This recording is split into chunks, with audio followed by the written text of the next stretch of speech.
you enjoyed Parent Trap. Oh, fabulous. Fabulous. Such a charming movie from 1961, directed by David Swift and starring Hayley Mills with Hayley Mills, also Maureen O'Hara, Brian Keith, Charles Ruggles, Leah G. Carroll, Una Merkel, such a great cast. And this was the second film that Hayley Mills made under her contract with Disney. It came straight after Pollyanna, and it was even more of a success for young Hayley with rave reviews and box office, and also a hit song in Let's Get Together. Now, I met two lovely ladies yesterday who told me they were going to have Let's Get Together t-shirts. Are they here? Yes, stand up. Yay! There we go. There's a whole group of you. Yay, so I think it says, Let's Get Together, yeah, on the back of the t-shirts, and on the front has the name. So while we wait for Hayley to arrive, how many people saw this movie when they were young? Yay. And did you have a favorite twin? Sharon?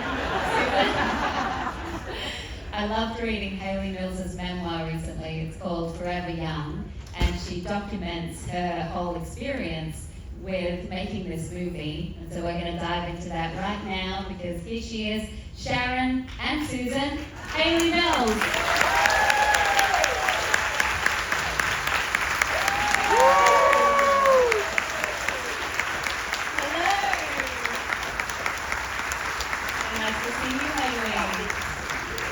I was just pointing out there's a whole group of ladies up there who have made t-shirts with their names on the front and Let's Get Together, yeah, on the back. Yeah. I mean, this movie, means so much to so many people. I was reading in your memoir that it was Walt Disney's wife who found the original source material and thought of you, is that right? I believe that is right, yes. It was originally a German story called Lottie and Lenya. No, Lottie and Lenya.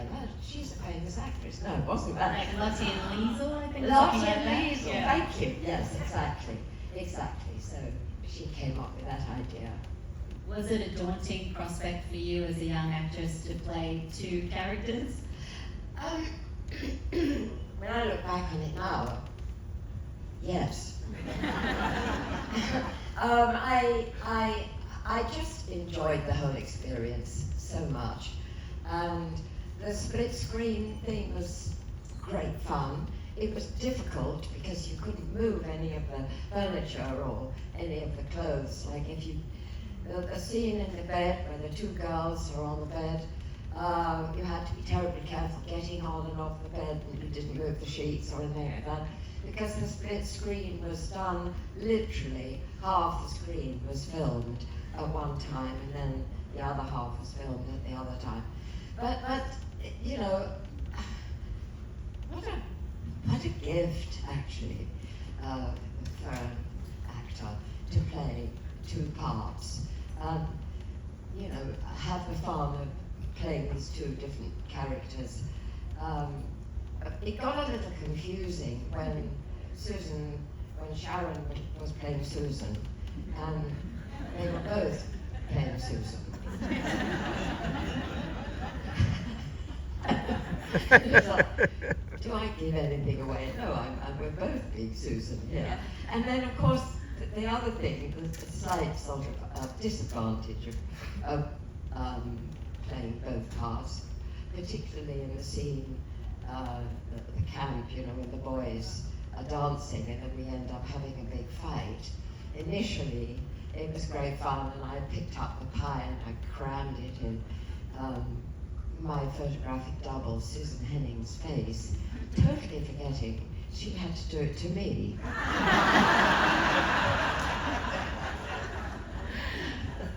Maureen O'Hara writes in her memoir how impressed she was with you with being able to keep these two roles straight. She also said that you didn't like the short wigs that you had to wear, and that you felt a bit like Laurence Olivier in Hamlet. Yes, exactly. Well, they weren't very comfortable, and very often the change was very quick. and it wasn't put on quite securely enough. And so the length of the bangs, as you call them in America, we call them the fringe. The fringe kind of moved up and down my forehead.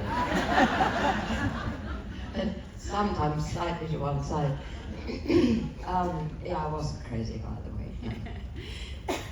There's some water there if you like it. You also write about Maureen O'Hara in your memoir, Forever Young, and you call her tall and magnificent. You also said she was extremely inspiring to you as a young woman. Can you tell us what you were inspired by?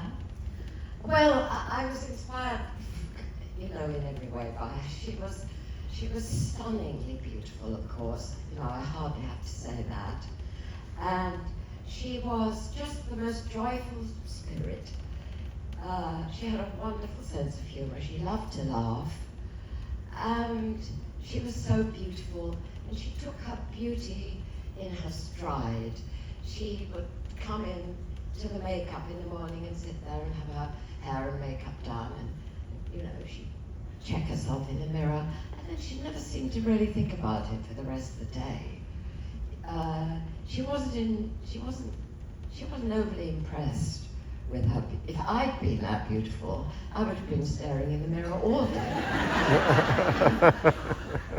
And also, because, she was very wise, and we used to have some good talks on the set, between shots and things like that. And I think she sort of, took me under her wing a little bit, seeing as I was just starting out in the business.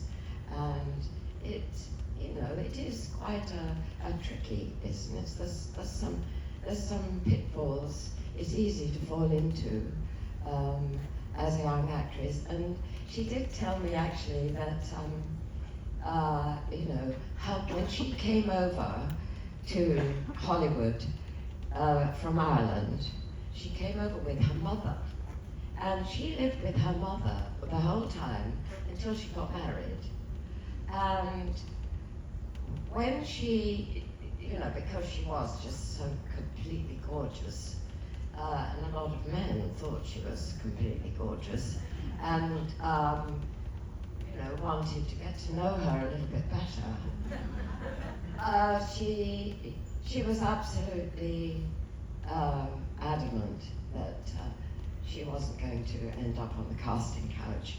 And sometimes very powerful men made it very difficult for her to say no, and threatened her with, damaging her career if she didn't comply. And she said, life's too short, I'm not going to do that. And, I'll go back to Ireland. And she was on the brink of going back to Ireland at one point, very, very nearly did. And so I think because she stood by her principles, she was really respected in the business. Yeah, she was tough, she could handle, jump forward, but she wasn't necessarily happy with her billing on this film, is that right? Well, I didn't know that at the time. I didn't know anything about it. She was a big star, but the problem was there were two of me. So I got, twice the billing. But it certainly didn't impact our relationship at all. She